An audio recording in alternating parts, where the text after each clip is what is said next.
అర్ధరాత్రి 12 గంటల 30 నిమిషాల సమయంలో అరెస్ట్ లేనిది అసలు ఈ తెలంగాణలో. నేను అనుకోవడం ఆయనని తెలంగాణ ఉద్యమ సమయంలో కూడా ఆయన మీద చేయలే ఎవరు.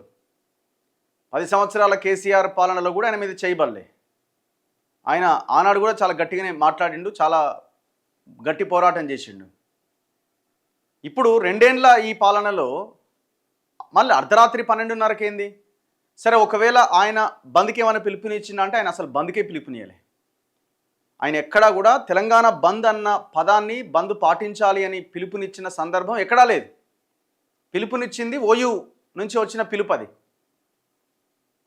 మరి ఆయన అర్ధరాత్రి ఇంటికి పోయి అరెస్ట్ చేయాల్సిన పరిస్థితి ఏంది?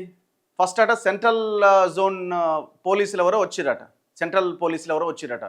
వాళ్ళతో ఒక 20 నిమిషాలు మాట్లాడి ఇది ఎట్లా ఇది అవుతుంది, ఇది కరెక్ట్ కాదు కదా అని ఆయన ఒక 20 నిమిషాలు చెప్పిన తర్వాత నేను బంద్కే కాల్ ఇవ్వలేదు, నాకు సంబంధమే లేదు అని చెప్పిన తర్వాత వాళ్ళు వెళ్ళిపోయారట. మళ్ళీ ఈస్ట్ జోన్ అని మళ్ళీ వచ్చిరట. మళ్ళీ వచ్చి లేదు లేదు మీరు మిమ్మల్ని పోలీస్ స్టేషన్ తీసుకెళ్ళాలి, మేము కొన్ని లిస్ట్ అవుట్ చేసినాం ఆ పేర్లన్నీ, సో మా డ్యూటీ మేము చేసుకుంటాం అని చెప్పి తీసుకొని వెళ్ళిపోయారట. ఆయన కూడా వెళ్ళిపోయిండు, పోలీస్ స్టేషన్లో ఉన్నాడు, నల్లకుంట పోలీస్ స్టేషన్లో.